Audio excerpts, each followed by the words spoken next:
Marc, chapitre 7. Les pharisiens et quelques spécialistes de la loi, venus de Jérusalem, se rassemblèrent auprès de Jésus. Ils virent quelques-uns de ses disciples prendre leur repas avec des mains impures, c'est-à-dire non lavées. Or, les pharisiens et tous les juifs ne mangent pas sans s'être lavés soigneusement les mains, conformément à la tradition des anciens. Et quand ils reviennent de la place publique, ils ne mangent pas avant de s'être purifiés. Ils tiennent encore à beaucoup d'autres traditions comme le lavage des coupes, des cruches et des vases de bronze. Alors les pharisiens et les spécialistes de la loi lui demandèrent « Pourquoi tes disciples ne suivent-ils pas la tradition des anciens mais prennent-ils au contraire leur repas avec des mains non lavées ?» Jésus leur répondit « Hypocrites, Ésaïe a bien prophétisé sur vous, comme il est écrit « Ce peuple m'honore des lèvres, mais son cœur est éloigné de moi. » C'est faussement qu'il m'honore en donnant des enseignements qui sont des commandements humains. Vous abandonnez le commandement de Dieu et vous gardez la tradition des hommes, car vous lavez les pots et les coupes et vous faites beaucoup d'autres choses semblables. Il leur dit encore, vous rejetez très bien le commandement de Dieu pour garder votre tradition. En effet, Moïse a dit, honore ton père et ta mère, et celui qui maudira son père ou sa mère sera puni de mort. Mais d'après vous, si un homme dit à son père ou à sa mère, ce dont j'aurais pu t'assister est corban, c'est-à-dire une offrande à Dieu, alors il peut ne plus rien faire pour son père ou pour sa mère. Vous annulez ainsi la parole de Dieu par la tradition que vous avez établie et vous faites beaucoup d'autres choses semblables. Ensuite, Jésus appela toute la foule et lui dit, écoutez-moi tous et comprenez. Il n'y a rien d'extérieur à l'homme qui puisse le rendre impur en pénétrant en lui, mais c'est ce qui sort de l'homme qui le rend impur. Si quelqu'un a des oreilles pour entendre, qu'il entende. Lorsqu'il fut entré dans la maison, loin de la foule, ses disciples l'interrogèrent sur cette parabole. Il leur dit, vous aussi, vous êtes donc sans intelligence?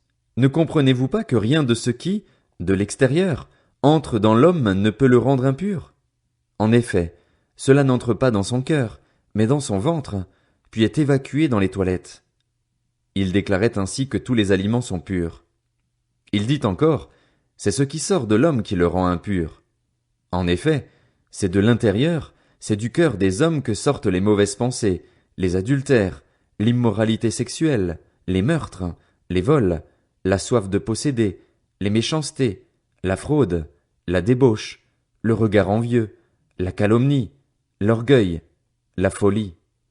Toutes ces choses mauvaises sortent du dedans et rendent l'homme impur. Jésus partit de là et s'en alla dans le territoire de Tyr et de Sidon.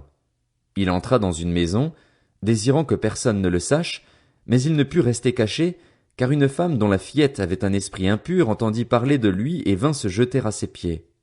Cette femme était une non-juive d'origine syrophénicienne. Elle le pria de chasser le démon hors de sa fille.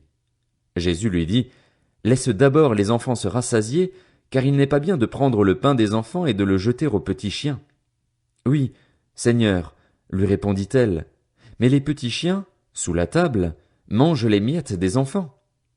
Alors il lui dit, à cause de cette parole, tu peux t'en aller. Le démon est sorti de ta fille.